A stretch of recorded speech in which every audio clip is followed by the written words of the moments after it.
Welcome back. You're now watching the political segment on the Weekend Show. We will be talking about the gubernatorial elections, and joining us in about another 20 minutes or 15 minutes, we have the Labour Party gubernatorial candidate for Lagos State. But let's talk politics.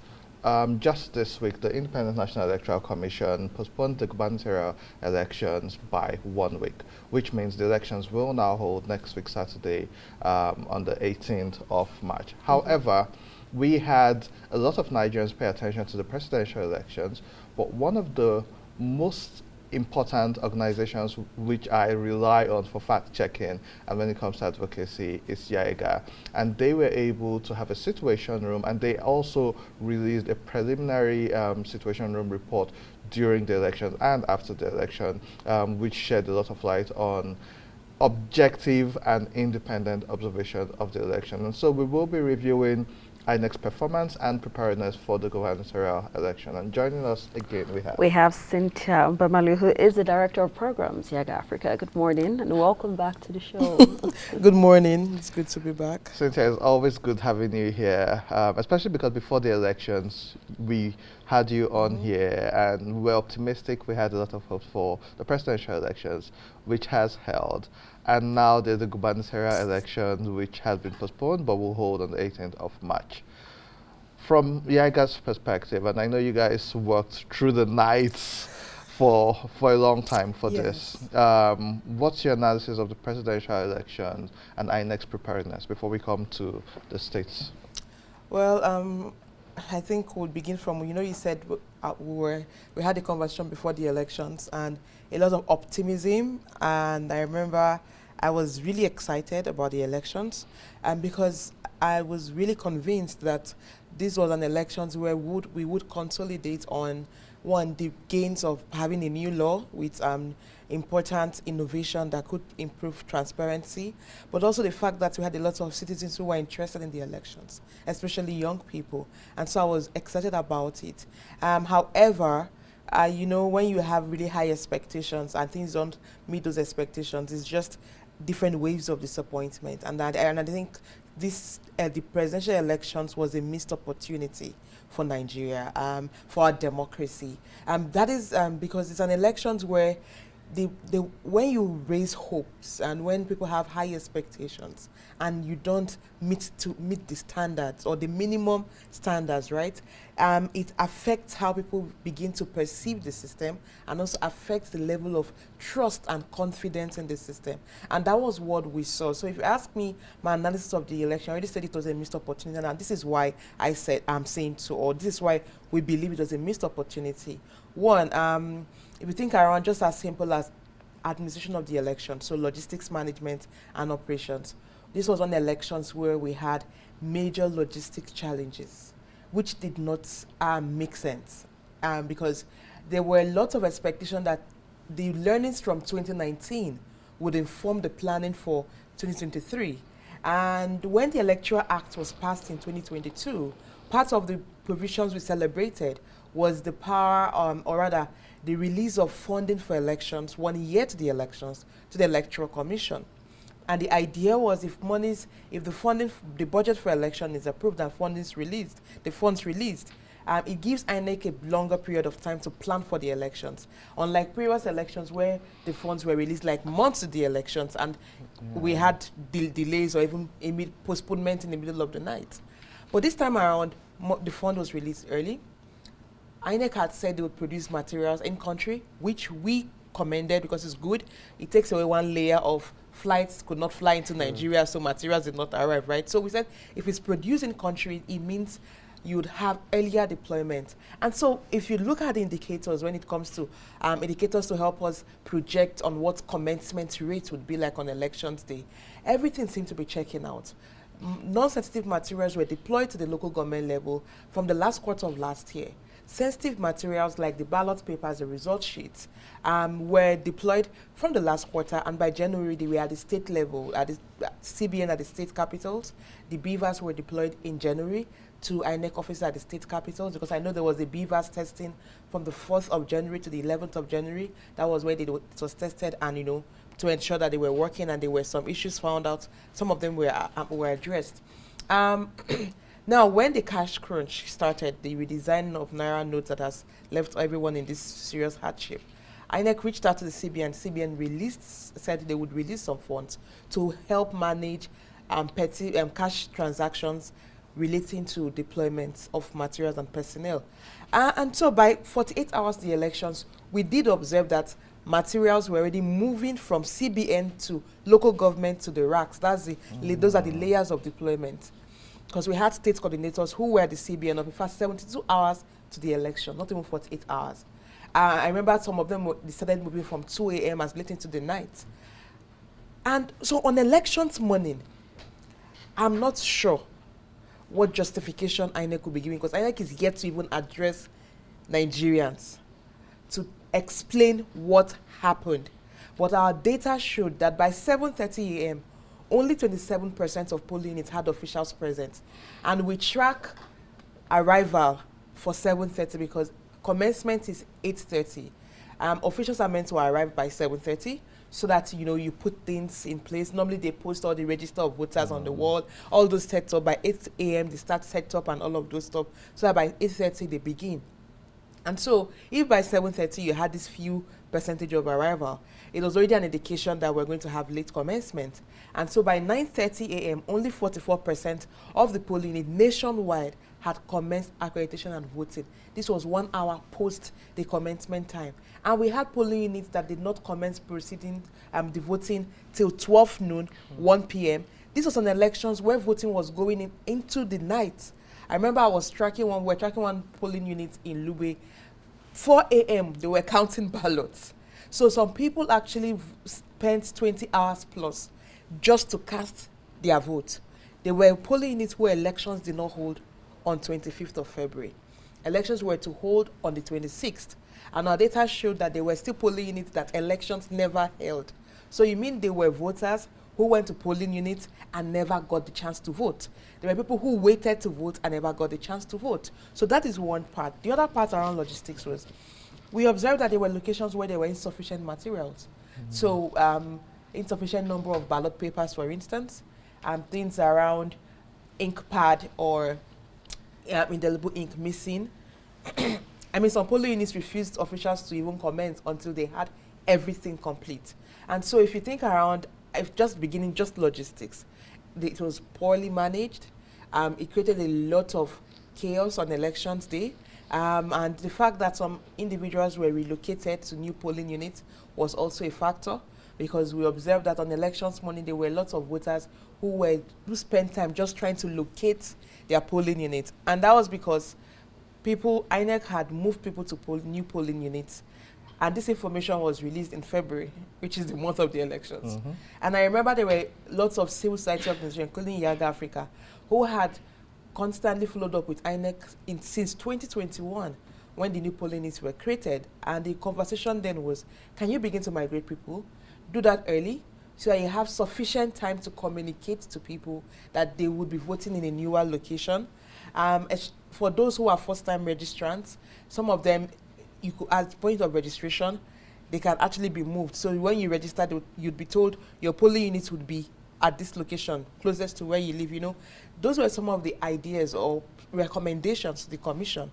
But I'm not sure why there was a lot of delay. And by the time the people were migrated to new polling units, it was closer to the election. And, you know, it took people a lot of time to even locate their polling units. So that's one part. And the second part, if you think that most of these are more on logistics, I think technology was the other big thing that a lot of people looked forward to. And, you know, if people reach out and said, oh, you also, why are you so harsh? You know, you're being very critical around the process. Things reasonably worked and all. And I think it's important those who are of that school of thought to understand why Nigerians are frustrated, or why a large number of Nigerians, because it's not everyone that is frustrated, why we have some Nigerians that are not satisfied with the process. Technology played dual roles. The BVAS was deployed to accredit voters primarily. That is the bimodal voter accreditation system. That was one part. Now, we did track that for deployment, at least 99% of our polling units, BVAS was used throughout the day for accreditation of voters. In its 8%, it worked without any problem. In 8% it had issues, but was fixed, and in 2% it was replaced. There's a 1% I can't speak for, because it seemed that there was a 1% where this BVAS was not used throughout. However, there's the other part around technology, which was the results management part. The BVAS was also to be used based on INEC's guideline. After polls, the officials send the accredited data using on the BVAS to a backend server. Then they take a picture of the results, the polling unit results from EC8A, and upload on the INEX result viewing portal. Now, a lot of Nigerians look forward to that. Why? Results collation had been the weakest link of our electoral process from time immemorial. Because most times, at the polling unit, it's really difficult to manipulate the process. The easier ways of manipulation at polling unit is voter suppression. So people vote, thugs come, destroy ballot box, scatter everything. They stop the ballot, and now if you stop ballot box, it doesn't go through. But beyond that, a lot of times at the polling unit, the results are in their purest form, because voters wait to count. Party agents are there to count. Everybody observes the process. However, there's a lot of things that happen at collation. So once they move from polling unit to ward collation or LGA collation, things could happen, which was why the innovation of the INEX result viewing portal had said the results at the polling unit would be uploaded on the portal. And if you notice, a lot of young people especially celebrated that particular innovation, which was enabled by an amendment in the Electoral Act that gave INEC the power to transmit results electronically. Now, it's important because when INEC also seems confused that why are Nigerians complaining about this? Number one, INEC sold the idea of IREV to Nigerians. Nigerians did not come up with this idea. True. In 2020, INEC first piloted the IREV. That was when it was deployed in the Nasarawa by-elections, and subsequently in Edo and Ondo governorship elections. We observed that process, and it worked. And we saw how it enabled transparency, because people could download the results from their private locations. And it promoted transparency and even how people accepted the outcome of elections. It's been used in other by-elections and was used in recent Ekiti and Osun governorship elections. Before the Ekiti and Osun, we didn't have a law enabling it. By Ekiti and Osun, we had the Electoral Act making this part of our process. INEC now made the guidelines that provided clear step-by-step rules on collation and all of that. But for some reason, this did not work on elections day. And it created doubt. And the moment you create doubt, it affects how individuals accept the process and accept the outcome, which is why I'm not surprised there's a lot of individuals questioning the process and the outcome, because there was a commitment. It's like a covenant. INEC had a covenant with Nigerians. There was a commitment. We would deploy IREV. The INEC chair had several times told Nigerians, vote, go home, download, IREV is going to work. We've tested it. It's going to work for these elections. But on elections day, as at 10 p.m., not one polling unit result, not even from the FCT. And I'm saying FCT because, it's FCT, even if it's Use, ward, they should have been polling unit result from the presidential on the portal by 10 p.m. None. However, we had results for the Senate and House of Reps going up on the portal. Now, this is an election where you had the 3 elections conducted at the same time. Results were computed, at the same time. So what really happened with the presidential result? And then the Electoral Commission, it took them hours before, I think the statement came out on early mornings of Sunday, 26th of February, for a portal that a lot of people looked forward to, for it to not function, and for the commission to decide to remain silent. That just beats me. It also questions its commitment to accountability to the Nigerian populace. Because at the end of the day, elections are conducted with taxpayers' money. It is our funds that funds the electoral process.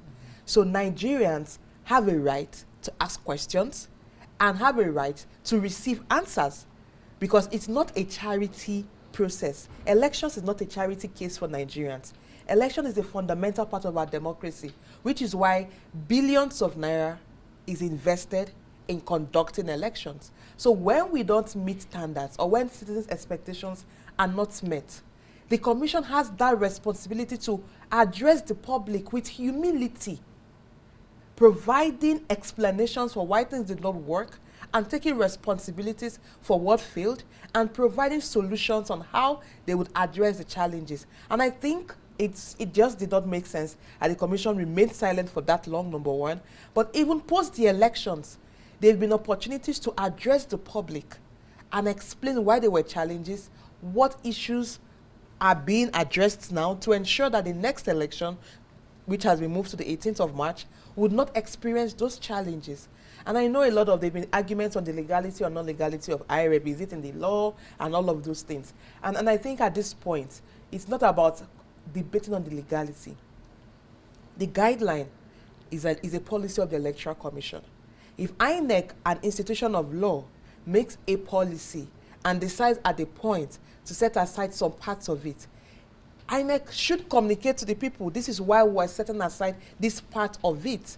Because you can't give us a guideline and then not adhere to that and expect us to applaud you for that. The last point around this is the fact that we need to also understand there was a history to where we are on electronic transmission of results. This was one particular provision that Nigerians fought for in the electoral amendment process. If you remember that in 2021, when the National Assembly was voting, this was a contentious section. And they had said Nigeria was not ready for electronic transmission of results. And INEC had released this policy brief, giving an analysis of how it had done a national survey of technology, and it can say that Nigeria is ready. There were blind spots, but there are contingency plans for those blind spots. You know, INEC provided the data. Nigerians were like, if INEC said they are ready, why should National Assembly say no? And a lot of people started to campaign. If I remember that one provision, a lot of young Nigerians did not even know anything about the electoral amendment. The only thing they knew was technology. That was the only thing they cared about. Because for young people do believe in technology. Technology does work. It's people that get it to work. But people that are meant to make it work do not make it work. It shouldn't work. So a lot of young people really celebrated the electoral amendment because of technology. And I remember at the point, people were calling their lawmakers. I remember late Ario, with his team, they had released numbers of lawmakers, and people were calling lawmakers. And the Senate President one point said, "Stop calling me, I have one vote. Call your other lawmakers." And even when the Senate tried to introduce NCC in that provision to determine when INEC would deploy electronic transmission, Nigerians protested. That was one particular provision that there was a recommittal on, and they had to vote again, and there was a reversal, which was now what finally led us to what we currently have in the Electoral Act. So when people question why everyone is making us around the IREF, I want them to understand there's a context. And when Nigerians believe that we fought for this provision, we looked forward to this provision, and we're expecting to see how it played out on elections day, and then they don't meet that expectation, you wouldn't blame people for feeling disappointed and feeling like a lot of people felt heartbroken, like the system failed them. And this has impact on how citizens engage. When we say turnout is low, we should also understand that there are underlying factors that has led to low voter turnout. And if these factors are not addressed, it could further lead to decline in subsequent elections, because there are people who voted on Saturday, 25th of February, who felt that they wasted their time going out to vote, or either they voted, the votes were not counted, or talks disrupted, or technology did not work, you know. And so for them, why vote again if the system did not meet my expectations? So we need to understand that at the end of it all, if we get a transparent and credible elections, it inspires confidence in our democracy, and it inspires the way citizens engage the system and demand for accountability. Very, very clear, and clear analysis and quite insightful. So with the governorship elections coming up next Saturday, what are we to expect now with that one, seeing as Nigerians have been so disappointed based on everything that happened during the presidential elections? Is there any possibility for an even lower voter turnout this time around? Well, there is a possibility for that, because if I'm just thinking around the young people, because Young Africa, we do community engagement across the states, and we had lots of young volunteers mobilizing their peers. And just looking at some of the conversation on their WhatsApp groups, a lot of them are just you know, when we're saying, okay, you need to go out and mobilize your peers for governorship, they said, why should we do that? Why should we? A lot of people, we told them Beavers will work, IREV will work, and now people are calling them and saying, you told us this when you came to our community. So there is that likelihood that there could be lower turnout. However, I'm hoping that Nigerians understand that we can't give up. You know, they say quitters never win, winners never quit. There's a reason that saying works every time. It can apply here too. If we give up on the system, then we would not give opportunities to credible candidates or candidates who have capacity and competence to emerge, because turnout is what influences outcome. If you have low turnout, it is almost decided the kind of individuals that would emerge. And for me, for the governorship elections, I believe they are even more important than the presidential and national assembly. Why? Governors and state assemblies, lawmakers at the state assemblies play an important role in determining the developmental pace of a state. And that is where governance ought to be closest to the people. So if we don't elect good governors, if we don't elect individuals with capacity into the state assemblies, you can call Mr. President all you want, but the president is just at the national level. At the end of it all, the plans for development and any other thing is at the state level. So we need people with capacities to occupy these offices at the state levels. So for all Nigerians watching, we can't be discouraged. Come out in your numbers and vote. Before we close, what's your final words? The voters are going to vote next week, Saturday, across the country. For voters, like I said, please don't give up. This is an elections we need to actually show up the most, because the state elections are very important elections. So get ready with your PVC, come out and vote, wait for your votes to be counted. If possible, stay until everything is concluded at your polling unit. Take a picture of the result sheet that is posted at the polling unit from 60E, just in case we have stories on IREF, so that everyone, there's nothing wrong with taking pictures of that, and you can even begin to share that, so that we can also limit fake news and disinformation. I wish us a peaceful election on Saturday, but please vote. Still come out in your numbers. These elections matter to every one of us.